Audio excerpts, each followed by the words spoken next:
여러분 뱃살 빼기 위해서 어떻게 다이어트를 하실까요? 많은 분들이 이렇게 말씀하십니다. 원장님 저는 매일 한 40-50분씩 산책을 하고 걷는데 살이 하나도 안 빠져요. 이렇게 말씀을 하시는데요. 우리가 운동을 하면서 이제 체지방을 태우는 운동이 되기 위해서는 하시는 것이 좋습니다. 그냥 걷는 것보다 운동 효과가 훨씬 더 높은데요.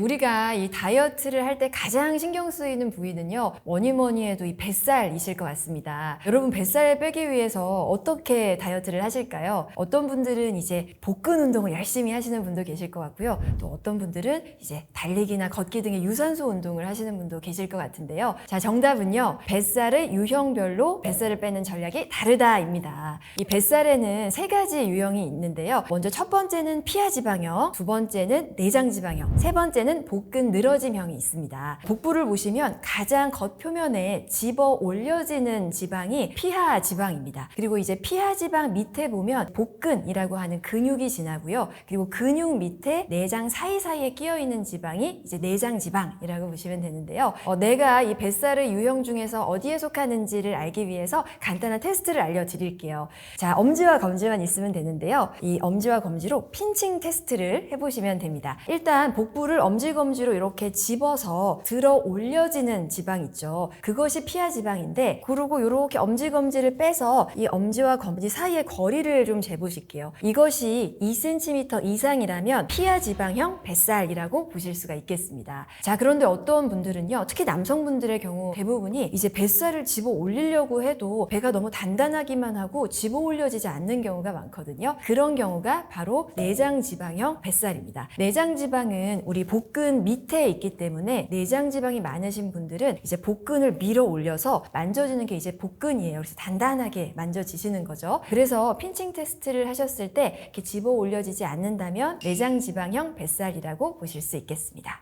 세 번째로 어떤 분들은 평소에는 배가 그리 많이 나오지 않았는데 밥만 먹으면 배가 훅 나오시는 분들 계시죠. 자, 그런 경우에는요, 복근 늘어짐형이라고 볼 수가 있는데요. 자, 우리 복부는 이 내장을 받쳐주는 뼈가 없기 때문에 이 복근이 내장을 받쳐주는 지지대 역할을 합니다. 자, 그런데 우리가 출산 후 여성분들의 경우 특히 복근이 많이 탄력이 없어지시기 때문에 밥 먹고 나면 배가 유난히 훅 나오시는 분들, 그런 경우에는 이제 복근 늘어짐형 뱃살 이라고 보실 수 있겠습니다. 네, 그럼 이 각각의 뱃살 유형별 뱃살을 빼는 핵심 전략을 좀 알아볼 건데요. 자, 먼저 첫 번째 피하지방형 뱃살을 빼는 핵심 전략은요, 탄수화물을 적게 섭취하시는 겁니다. 자, 여러분 우리가 탄수화물 음식을 과다하게 많이 섭취하시게 되면 우리가 이제 에너지로 쓰이고 남은 탄수화물은 지방으로 전환이 되어서 지방 조직에 저장이 되는데요. 자, 그 중에서 가장 크기가 크게 커질 수 있는 뱃살 조직에 가장 많이 저장이 됩니다. 그렇기 때문에 이 탄수화물 이꼴 뱃살이다 라고 생각을 하시고 계속 다이어트 하실 때는 탄수화물 줄여야지 이 생각이 머릿속에 있는 게 굉장히 중요하세요. 단 여기서 말하는 탄수화물은 흰쌀이나 흰 밀가루로 만든 이런 정제 탄수화물로 만든 빵떡면 이런 걸 말씀드리고요. 우리가 이제 잡곡밥이나 호밀빵과 같은 이런 복합 탄수화물은 또 드셔도 좋습니다. 그래서 한식으로 드신다면 잡곡밥은 반 공기 정도, 그리고 이제 샌드위치를 드신다면 흰 밀가루로 된 식빵 말고 이제 호밀빵으로 된 샌드위치가 더 좋겠습니다. 자, 두 번째 내장지방형 뱃살을 빼는 핵심 전략은요, 바로 술과 야식을 끊는 건데요. 피하지방과 내장지방 중에서 더 빼기 쉬운 지방이 내장지방이라는 점인데요. 내장지방은 피하지방보다 좀 분해가 잘 되는 지방이기 때문에 우리가 술 끊고 야식을 끊고 하면 또 금방 뺄 수 있는 게 내장지방입니다. 또 내장지방은 분해가 잘 되는 만큼 내장지방을 빼지 않고 계속 갖고 계시면 이 내장지방이 분해되어서 이제 혈액 속으로 흘러 들어가면서 각종 고지혈증이나 혈관 질환을 유발할 수가 있기 때문에 우리가 내장지방은 건강을 위해서라도 빼시는 것이 또 중요하겠습니다. 네, 세 번째, 복근 늘어짐형 뱃살의 경우에는요, 이 복근 운동을 하시는 게 참 중요한데요. 이 복부를 보면 다른 부위와 조금 구조가 다릅니다. 우리 여러분 심장이나 폐는요, 이 갈비뼈가 있어서 심장, 폐 이 기관을 좀 보호해 주잖아요. 그런데 복부를 보시면 소장, 대장 이런 내장을 지지해 주는 뼈가 없습니다. 그래서 이 내장을 지지해 주는 것은 복근이 그 역할을 하게 되는데요. 그렇기 때문에 이제 복근이 이제 탄력이 없고 이제 약하신 분들은 밥 먹고 배가 훅 나오는 그런 복근 늘어지형 뱃살을 가지시게 되시는 거죠. 그래서 이런 경우에는 복근을 좀 탄탄하게 잡아줄 수 있는 복근 운동을 하시는 것이 도움이 되실 수가 있습니다. 네, 그런데 많은 분들이 오해하시는 게요. 이 복근 운동을 하면 뱃살이 빠진다라고 생각하시는 분들이 많으시죠. 그런데 복근 운동은 이런 복근 늘어짐형 뱃살이신 경우에는 이제 내장을 잡아줘서 좀 도움이 되시겠지만 복근 운동을 한다고 뱃살이 빠지지는 않습니다. 왜냐면요. 복근은 우리 몸에서 이제 크기가 작은 소근육에 속하거든요. 이런 작은 근육을 운동하는 것은 칼로리 소모가 많지는 않기 때문에 우리가 뱃살, 체지방을 빼는 게 목적이신 분이라면 복근 운동보다는 큰 근육이죠. 엉덩이 근육이나 허벅지 근육과 같은 대근육을 쓰는 이런 전신 유산소 운동이 보다 도움이 되실 수가 있으세요. 그런데 우리가 전신 운동을 할 때 주의하실 점이 있죠. 많은 분들이 이렇게 말씀하십니다. 원장님, 저는 매일 한 4, 50분씩 산책을 하고 걷는데 살이 하나도 안 빠져요. 이렇게 말씀을 하시는데요. 제가 그러면 꼭 여쭤봅니다. 걸으실 때 숨이 차시나요? 땀이 나시나요? 라고 여쭤보는데요. 우리가 운동을 하면서 이제 체지방을 태우는 운동이 되기 위해서는 강도가 고강도 운동을 하시는 것이 좋습니다. 고강도 운동의 기준은요, 반드시 땀이 나고 숨이 찰 정도의 운동을 우리가 이제 중강도나 고강도 운동이라고 합니다. 그래서 저는 전신 운동을 하실 때 추천드리는 게 고강도 인터벌 운동을 많이 추천드리는데요. 여기서 말하는 고강도 운동은 이제 운동을 할 때 말을 하기 어려울 정도로 이제 숨이 차고 그리고 땀이 반드시 나는 정도의 강도를 말하고요. 그리고 인터벌 운동은 계속해서 고강도로 운동하는 게 아니라 만약에 이제 뛴다면 1분은 열심히 뛰고 그리고 20초는 좀 쉬어주시고 다시 1분 뛰고 20초 쉬고 해서 이제 총 운동하는 시간은 15분에서 한 20분 정도로 우리가 이렇게 고강도 인터벌 운동을 하시게 되면 그냥 걷는 것보다 운동 효과가 훨씬 더 높은데요. 일단 운동의 강도가 높기 때문에 운동을 하시는 중에 칼로리 소모도 훨씬 더 많으시고요. 또 한 가지 이득은 운동이 끝난 후에도 칼로리 소모가 이어질 수가 있다는 점입니다. 고강도 운동을 하게 되면 운동이 끝나고 나서도 우리 몸이 계속 초과된 산소 섭취량을 보상하기 위해서 에너지 소모를 늘리기 때문에 계속해서 칼로리 소모가 이어질 수가 있거든요. 그래서 이 고강도 인터벌 운동이 걷기보다 더 효율적인 운동 방법이라고 말씀드릴 수 있겠습니다.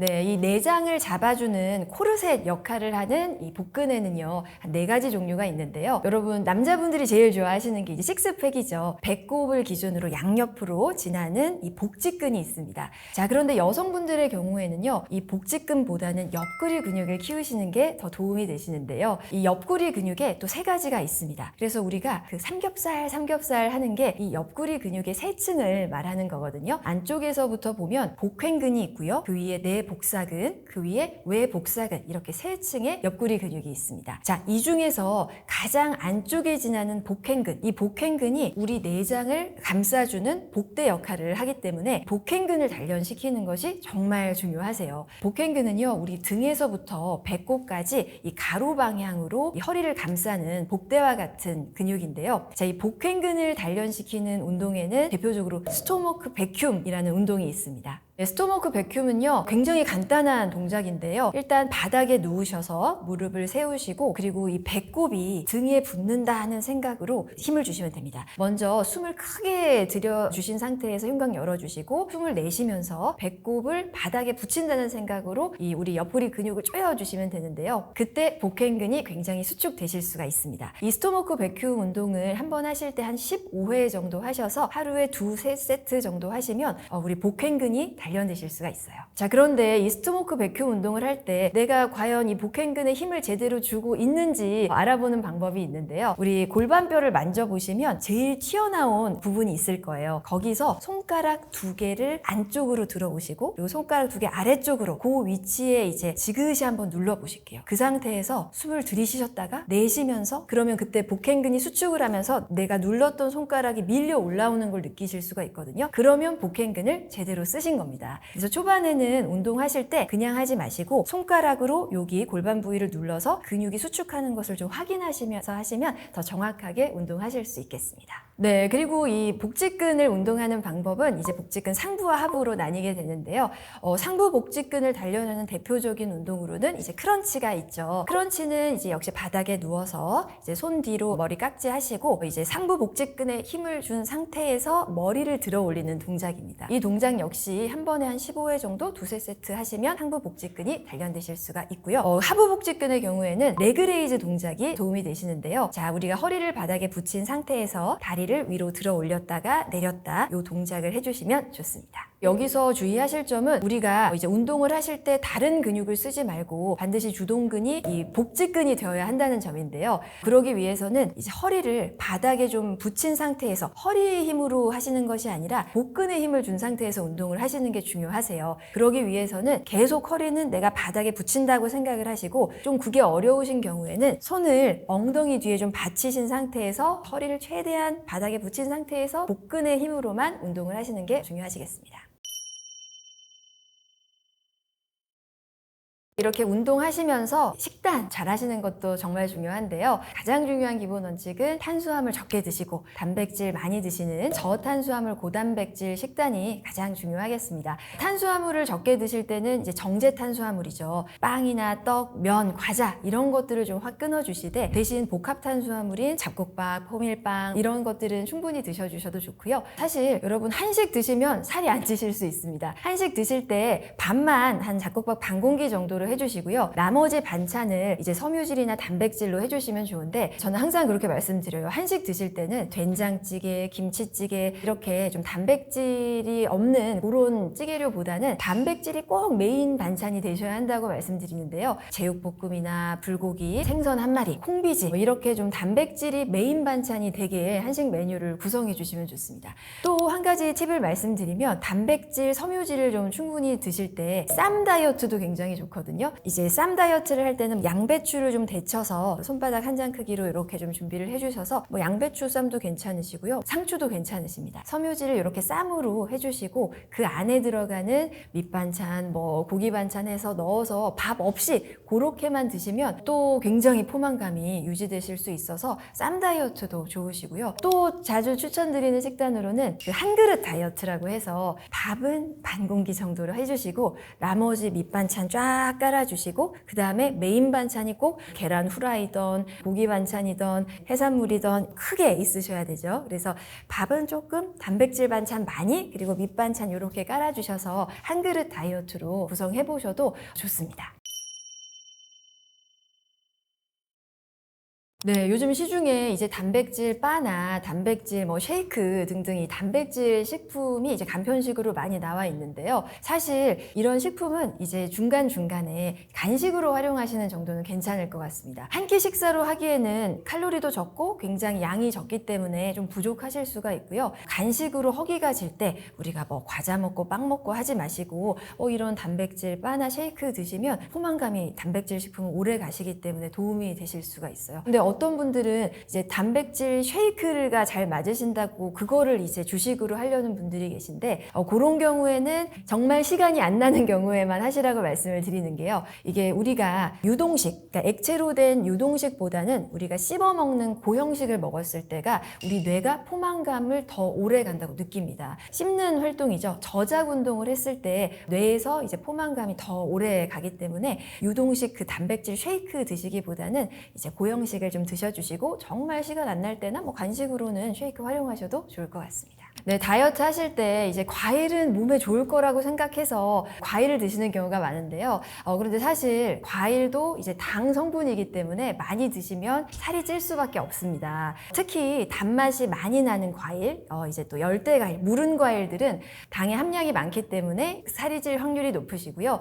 그래서 우리가 살이 좀 안 찌는 과일을 드신다면 단맛이 많고 무른 그런 열대 과일보다는 단맛이 적고 신맛이 많이 나고 그리고 좀 단단한 과일 과일들, 그래서 섬유질이 좀 더 많은 과일이 다이어트에는 좀 더 도움이 되실 수가 있습니다. 보통 드신다면 섬유질이 많은 과일의 경우에 이제 사과나 배 이런 것들이 이제 단단하고 섬유질이 많은 과일인데요. 이런 사과나 배는 칼로리도 낮을 뿐만이 아니라 섬유질이 풍부해서 우리가 당 성분이 급격하게 올라가는 걸 좀 막아주기 때문에 다이어트에 도움이 되실 수가 있습니다. 반면에 이제 메론이나 포도, 또 복숭아와 같이 단맛이 많고 이제 물은, 그래서 섬유질이 적은 과일의 경우에는 당도 많을 뿐만이 아니라 또 이제 혈당 속도가 빠르게 올라가기 때문에 이런 과일들은 좀 피하시는 것이 좋겠습니다. 성공하는 다이어트가 되기 위해서는 반드시 이 다이어트 식단이 기본이 되셔야 되겠고요. 그래서 탄수화물 적게, 단백질, 섬유질 충분히 드시면서, 그리고 이제 운동을 하신다면 그냥 산책처럼 강아지 산책시키는 듯이 저강도의 의미 없는 운동 말고 숨이 차고 땀이 나는 정도의 이런 고강도 운동을 하시는 것이 효율적으로 살을 빼는 방법이 되겠습니다.